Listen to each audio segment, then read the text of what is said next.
Mike Perry just dropped a bombshell after that so-called fight with Jake Paul on July 20th. Fans are not buying the results, especially after that bizarre last round. Meanwhile, Jake's out there celebrating like he just discovered fire, throwing money around with a cash cannon.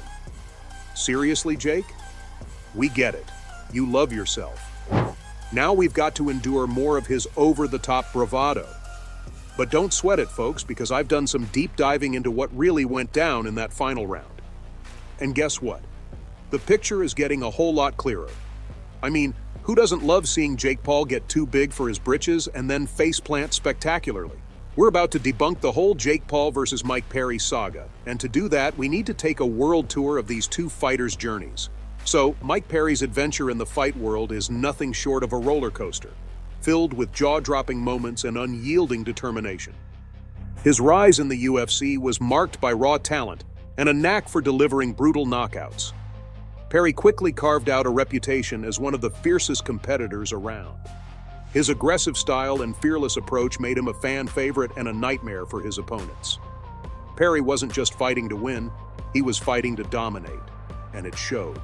Hard Knocks with Christy Martin was my first boxing school in the Mike Tyson brought the style of boxing. Then came his transition to the Bare Knuckle Fighting Championship, BKFC, a move that only the bravest would dare to make. In BKFC, Perry's ferocity found a new playground. Fighting without gloves was not a problem for him. Perry took to it like a fish to water, racking up an impressive list of victories. Michael Venom Page, Eddie Alvarez, Luke Rockhold, these are some of the names Perry added to his hit list.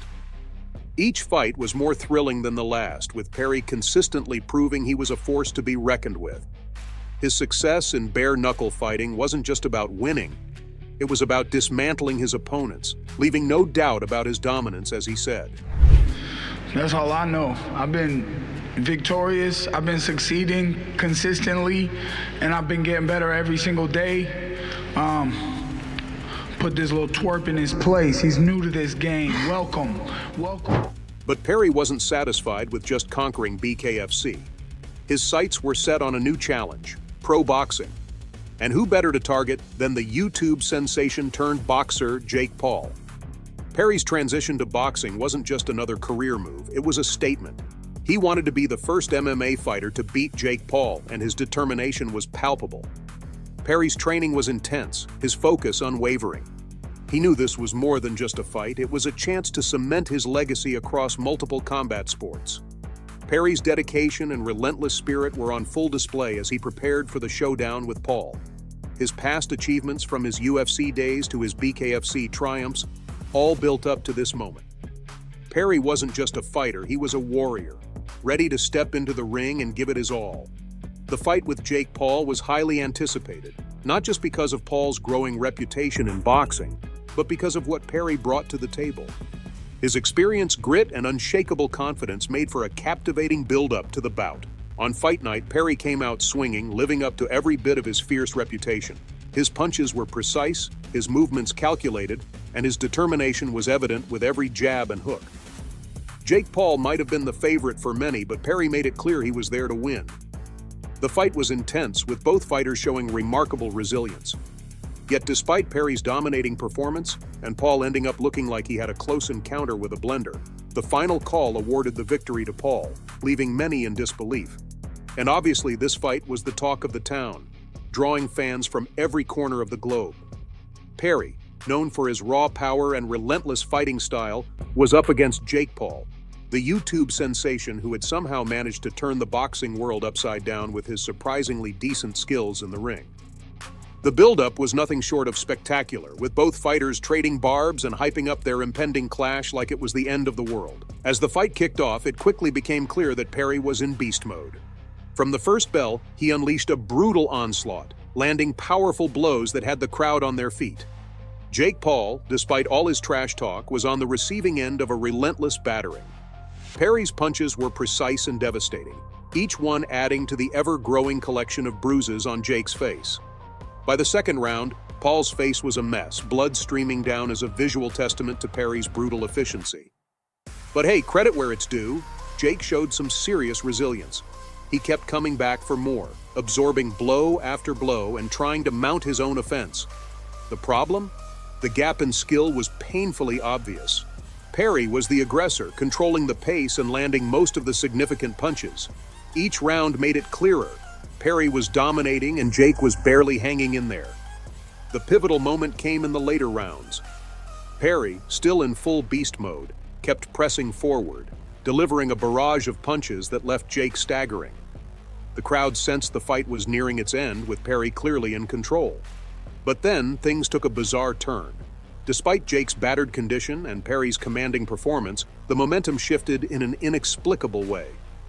The referee's actions became the center of attention, with several calls that left spectators scratching their heads.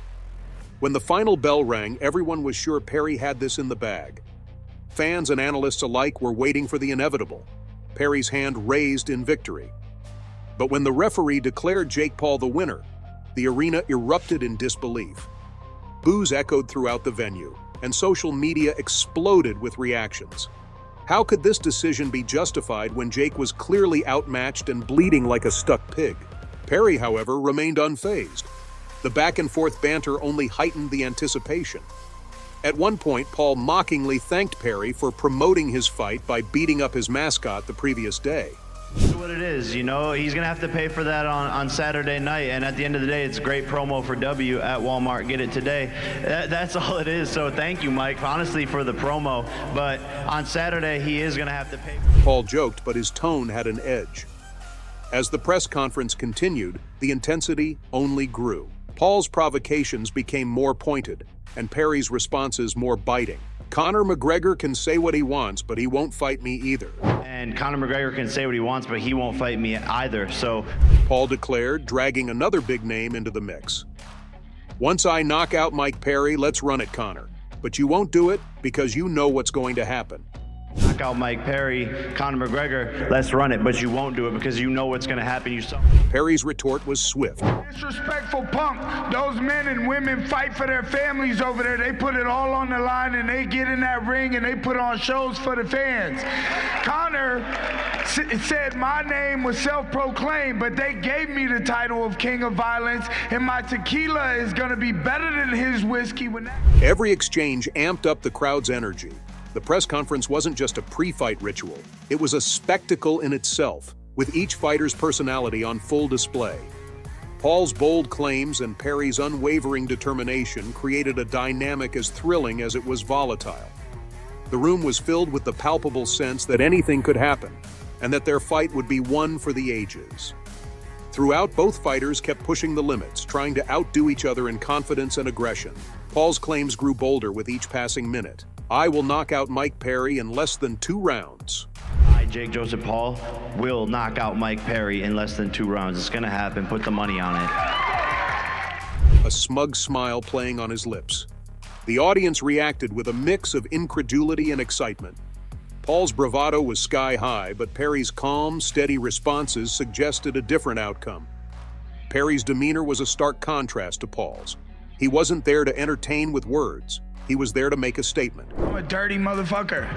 Point blank, period. I'm gonna get nasty in there. Bro, I'm gonna you went to nibble on your private ear, school. Jake. Perry said, his tone matter of fact. His quiet confidence made Perry's words resonate. He didn't need to shout to be heard. His reputation and record spoke for themselves. Now tell me, are you satisfied with the results after all Thai bravado?